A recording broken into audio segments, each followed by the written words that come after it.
खा रहे हैं। महाराष्ट्र और झारखंड का भी रुख करेंगे। स्वाति हमारे साथ जुड़ी हुई है। स्वाति, इन दोनों ही राज्यों में इस वक्त क्या स्थिति है, क्या रुझान इस वक्त सामने आ रहे हैं?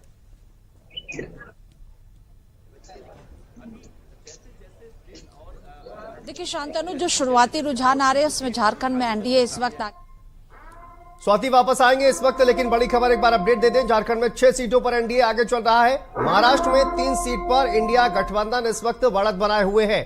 महाराष्ट्र में 5 सीटों पर महायुति आगे चल रही है और 1 सीट पर एमवीए आगे।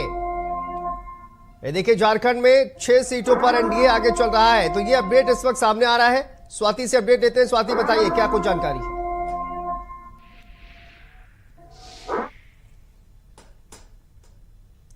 शुरुआती रुझान आ रहे हैं उसमें झारखंड की बात करते हैं तो एनडीए आगे लगातार इस वक्त दिख रहा है और जिस तरह से धीरे धीरे तस्वीरें साफ होंगी ये बहुत शुरुआती रुझान है। लेकिन सवाल अभी यही है कि क्या एनडीए की वापसी होगी या फिर हेमंत सरकार की वापसी होगी, ये देखना महत्वपूर्ण होगा। क्योंकि आपने देखा चुनाव से पहले जिस तरह से हेमंत सोरेन जेल में गए, उसके बाद बाहर आए और जिस तरह से उन्होंने लगातार आरोप लगाए, लेकिन बीजेपी के दिग्गज नेताओं ने झारखंड में प्रचार किया और बीजेपी को उम्मीद है कि झारखंड में इस बार एनडीए की सरकार बनेगी और ये अभी देखना होगा। लेकिन जो रुझान लगातार सामने आ रहे हैं उसमें एनडीए तेजी के साथ जो है वो आगे बढ़ता हुआ दिख रहा है और देखना होगा, थोड़ा और इंतजार करना होगा, उसके बाद तस्वीरें साफ हो पाएंगी। लेकिन आपने देखा था कि चाहे हम झारखंड की बात करें, महाराष्ट्र की बात करते हैं, तमाम जो दिग्गज नेता है, चाहे प्रधानमंत्री की बात करें हम या गृह मंत्री की बात करते हैं, उत्तर प्रदेश के मुख्यमंत्री योगी आदित्यनाथ ने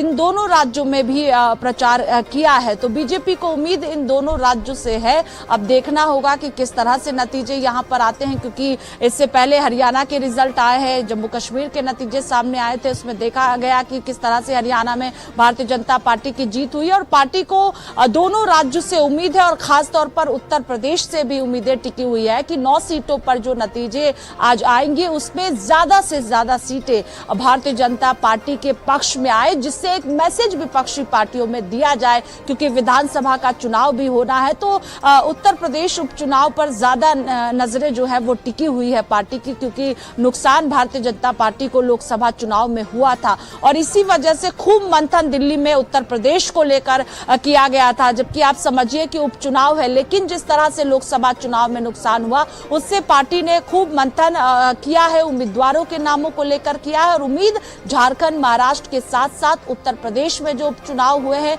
जो नतीजे सामने आ रहे हैं, उसमें पार्टी को उम्मीद है कि 9 में से ज्यादा सीटें जो है वो बीजेपी के खाते में आए। और जो तमाम रिएक्शंस आ रहे हैं वो भी एक बार अपने दर्शकों को सुनवाते हैं। देखिए, क्योंकि मतगणना की शुरुआत हो चुकी है, रिएक्शंस भी आना शुरू हो चुके हैं। आप काउंटिंग स्थल पर आइए, क्या कुछ माहौल लग रहा है कि क्या परिणाम आएंगे? माहौल तो यही है, देखिए कि जीतेंगे। तमाम तरह के वीडियो भी वायरल हुए हैं, तमाम तरह के आरोप प्रत्यारोप दोनों तरफ से लगे हैं मतदान के दौरान। बहुत मुश्किल था, बहुत प्रशासन परेशान कर रहा था, पर जीतेंगे हम, देखिए।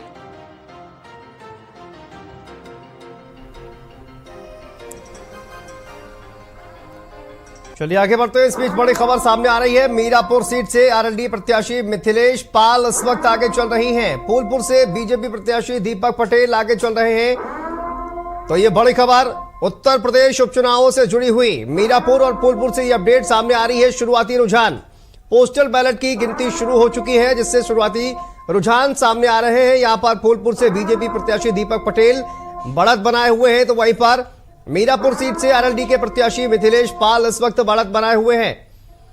तो फूलपुर और मीरापुर से ये अपडेट इस वक्त सामने आ रही है। पोस्टल बैलेट की गिनती में कुछ ही देर के बाद ईवीएम की जो गिनती है उसकी भी शुरुआत होगी, उसके भी नतीजे सामने आएंगे, रुझान सामने आएंगे। लेकिन इस वक्त मीरापुर सीट से आरएलडी प्रत्याशी मिथिलेश पाल आगे चल रही हैं। वहीं पर फूलपुर से बीजेपी प्रत्याशी दीपक पटेल इस वक्त आगे चल रहे हैं। उत्तर प्रदेश उपचुनावों से जुड़ी ये बड़ी खबर इस वक्त। तो देखिए, मीरापुर और फूलपुर का ये अपडेट सामने आ रहा है, जहां पर आरएलडी के प्रत्याशी मीरापुर से आगे चल रहे हैं। वहीं पर फूलपुर की बात की जाए तो बीजेपी के प्रत्याशी दीपक पटेल इस वक्त आगे चल रहे हैं। एक बार रुक कर लेते हैं दीपक का। दीपक, बताइए क्या कुछ अपडेट है? सीसामऊ विधानसभा सीट पर काफी हंगामा यहां पर देखने को मिला था, अब पोस्टल बैलेट की गिनती भी शुरू हो चुकी है, क्या अपडेट है? जी जी शांतनु, बिल्कुल बताऊं कि पोस्टल बैलेट की गिनती जो है वो जारी है और जो भी पोस्टल बैलेट की गिनती अभी तक हुई है उसमें सपा प्रत्याशी नसीम सोलंकी जो है वो आगे चल रहे हैं। हमारे साथ फिलहाल जो है बहुजन समाजवादी पार्टी के जो प्रत्याशी वीरेंद्र शुक्ला है वो हमारे साथ है, उनसे बातचीत करेंगे। सर, काउंटिंग जो है चल रही है, कहाँ देख रहे हैं आप खुद को? देखिए, हर प्रत्याशी ये सोचता है कि हम तो विजयी हो रहे हैं, वही मैं सोच रहा हूँ, हर एक को सोचना भी चाहिए। तो मैं इस समय चुनाव परिणाम अभी कुछ देर में आ जाएंगे 1-2 बजे तक, तो मैं सबसे ज्यादा आगे जाऊंगा और मैं विजयी हो रहा हूं। मैंने जो मेहनत की है मुझे विश्वास है कि मैं विजयी होऊंगा। चलिए, ये हमारे साथ में बीएसपी प्रत्याशी थे जो दावा कर रहे हैं विजय प्राप्त करने का। तो फिलहाल जो है वो अभी हमारे साथ में है शांतनु, और पोस्टल बैलेट की जो गिनती है वो अंदर चल रही है। अब से थोड़ी देर बाद जो है वो ईवीएम की काउंटिंग जो है प्रारंभ हो जाएगी। वहीं अगर बात किया जाए इस पूरे चुनाव की तो देखिए सभी प्रत्याशियों ने अपनी अपनी ताकत झोंकी है, दमखम जो है अपना पूरा लगाया है। अब से थोड़ी देर बाद ही जो है वो तस्वीरें साफ हो जाएंगी कि आखिरकार जो विजय का सेहरा है वो किसके सर बनेगा। जी बिल्कुल बिल्कुल, प्रत्याशी जो आपके साथ में मौजूद है वो जीत का दावा कर रहे हैं, लेकिन समाजवादी पार्टी भी वहां पर जीत का दावा कर रही है और बीजेपी